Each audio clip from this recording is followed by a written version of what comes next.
In this video, I just want to describe to you the process of undergoing your next lab, which is going to be a separation lab. So you're going to separate a mixture using the different procedures that we've been talking about. Once you have watched this video and once you receive your lab protocol, you should be able to get started on your pre-lab. I'll definitely check that before the lab because this procedure is a bit more involved. But your mixture that you're going to be given to you in a little beaker. The mixture is going to contain a lot of different things. Your mixture is going to contain sand, benzoic acid, food preservative, and finally, it's going to contain salt, so sodium chloride, NaCl. And I guess sand, the chemical formula for that is silicon dioxide, but that's not going to be very pure. So we have sand, benzoic acid, and salt, and we're going to have to somehow separate all three of those things. So this is going to be a solid, heterogeneous mixture. And we're going to do that in several steps.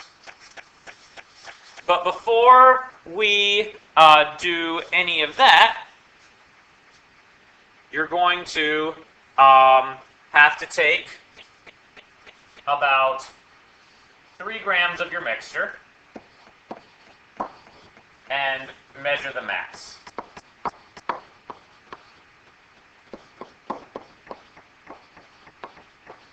So that mass is to 1 sig fig. You're going to be able to record the mass to 3 sig figs. But it's very important that before we do anything else, we record the mass of our sample, because once we start separating things out, we're not getting the substance back. So if you forget to measure the mass, then you won't have the mass.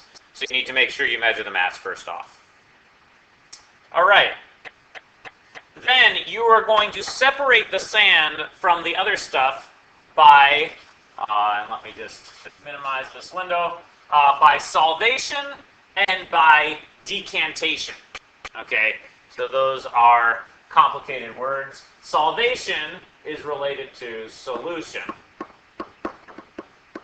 So the first thing we're going to do is we're going to take about 3 grams of our sample, and it's going to be in a beaker. And we're going to fill about 100 mils of distilled water in that beaker.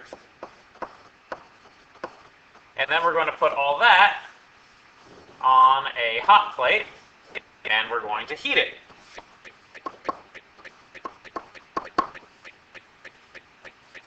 Okay, we're only going to turn the dial about halfway up. And what ends up happening, if we zoom in on our beaker, what's going to end up happening is the sand's going to stay at the bottom because the sand doesn't dissolve in water. But salt dissolves in water, and benzoic acid dissolves in water. So now we're going to have Na plus and Cl minus and benzoic acid, the Mr. T compound. Ba stands for bad attitude. So we have our sodium ions, our chloride ions, and our benzoic acid all floating around in the water, and then we're going to have sand at the bottom. All right? Then we're going to decant this mixture into a second beaker. So decant just means pour slowly. All right, so you're going to pour it slowly so that at the end of the day, you're going to end up with your leftover sand in one beaker, just solid at the bottom, wet sand. And then in a second beaker that you've poured your benzoic acid and sodium chloride into, you're going to have Ba and Na and Cl. Okay? So now you have this sand. You're going to take that sand and you're going to repeat the entire process again. So this time you're just going to add about 20 mils of boiling water. So Presumably you had some water on the hot plate that you let to boil. And you pour the boiling water over there, and you're just going to decant that again, just to make sure that the sand is completely free of all benzoic acid and sodium chloride. Then you're going to take the beaker of dry sand, so dry sand, or sorry, well, pure sand, it's not dry yet, yeah, pure sand, you're going to put it on the hot plate, and then you're going to dry the sand off. Now, one thing you need to be careful of, you want to cover this sand, because just in case there was some benzoic acid left on the sand, you don't want to get benzoic acid vapor all over the room, because you're going to be heating this pretty vigorously. So you're going to leave the sand on the hot plate, and then now you should have successfully separated your sand from the rest of your mixture. So your sand is on its own. So check, you've fulfilled step 1. Now we've got to separate the benzoic acid and the salt. Okay? Now it turns out that in our beaker with benzoic acid,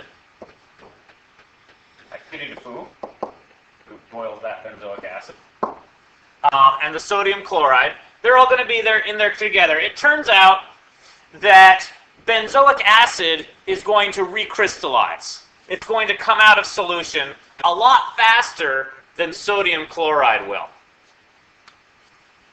So that is going to be very helpful to you. What you're going to do is you're going to get a bath full of ice water. So you're going to get some ice, and you're going to put your beaker in there, and then if you leave it in there long enough, the Ba crystals are going to come into the bottom, and then the only thing left in your solution is the NaCl. So now we have another suspension again. All right, once you get those crystals, you're going to filter out the crystals, and if you did the activity in class with the benzoic acid, you realize how easy it is to let some of those benzoic acid crystals pass through the filter paper. So we want to be really careful that we're not doing that. We're not letting any benzoic acid crystals go through the filter paper. So your benzoic acid crystals should be in the filter paper. You should be pouring your water, and then in this beaker is Na plus and Cl minus. Then you're going to take your filter paper, you're going to put it on a Watts glass, and you're going to let that dry overnight. Now, one thing you need to record before doing any of this, you have to record the mass of the filter paper, because it's going to be hard to scrape the benzoic acid off the filter paper. So you're going to have to record the mass of the filter paper. And then the next day, you're going to record mass of filter paper plus the benzoic acid, which then you'll be able to figure out the mass of the benzoic acid by subtracting out the mass of the filter paper. And then that is going to be everything that we're going to do in the lab that day. So then, what you should be able to have, you should be able to have a mass of sand. Remember, we left the beaker with the sand in it drying on the hot plate, so we should be able to find the mass of the sand pretty easily. Then we're going to find the mass of the benzoic acid the next day, the next class, because that was what was on the filter paper, so you just subtract out the mass of the filter paper. And then the mass of this salt, since we didn't collect the salt stayed in solution. The mass of the salt is just going to be the initial mass at the beginning. So the total mass total, minus mass of Ba minus mass of sand, since the entire sample was just sand, Ba, and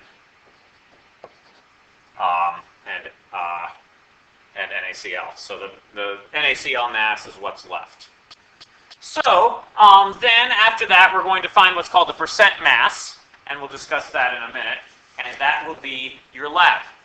So I hope that all made sense. I wanted to make sure I was able to go over each step of the lab before you started the lab. Hope you took good notes. Let me know if you have any questions. That is all we have for tonight.